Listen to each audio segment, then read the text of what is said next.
Hello guys, it's Max here from Daily Market Movements. Welcome to another episode where today we're going to be analysing the S&P 500 futures chart. The S&P currently trades at 3,915 and this is after a big negative session yesterday where we actually fell down 1.95%. Reason for the fall is because we had financial stocks weighing down on the S&P 500.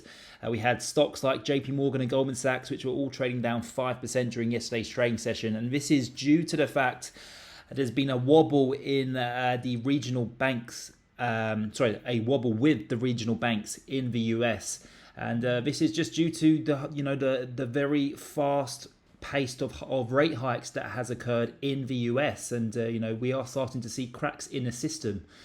Now, this is very complicated because short term this is negative news. Of course, we've seen those bank stocks weighing down on the broad market, but you kind of got to have a step back and think, well, hang on a minute, the Fed are going to see this. The Fed are going to see that the bank stocks are really struggling, and is this potentially the first crack of these rate hikes? And if so, the Fed may step back from a 0.5 basis point hike in both March and May. So short term, yes, it causes some weakness in the market, but medium to longer term, it could actually be quite positive.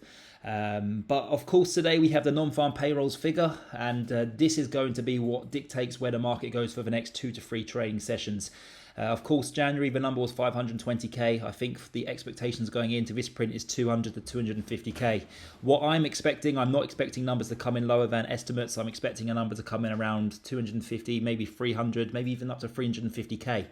And what you may see in the markets is a knee-jerk reaction. We could initially move lower because the numbers haven't beat expectations, but then investors might have a moment to realize that, well, hang on a minute, from January the numbers have come down rather significantly, from 500 to let's say 300k. That's still 200k that has been wiped out in terms of jobs, which could potentially cause the market to trend higher. So of course that number's due out in bang on an hour and a half's time.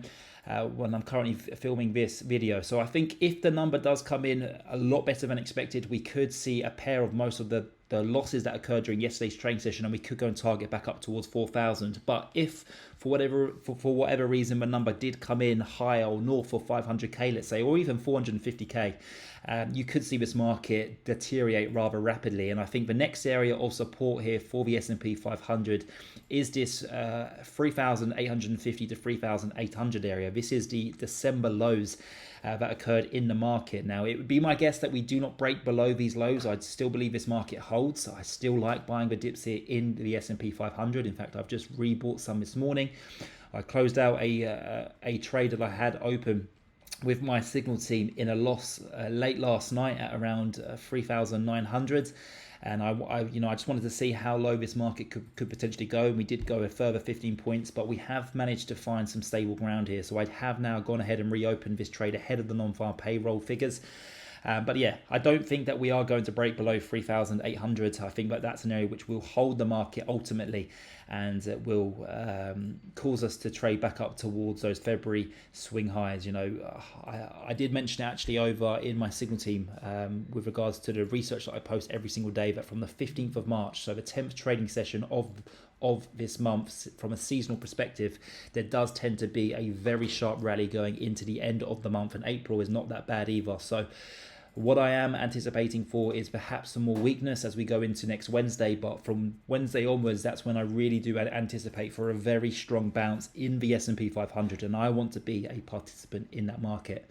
That being said, with that new trade I've just opened in the S&P 500, if you'd like to copy it, then please do not hesitate to scan this QR code on your screen. I charge a very small fee of $29, and it literally takes 1 minute to sign up.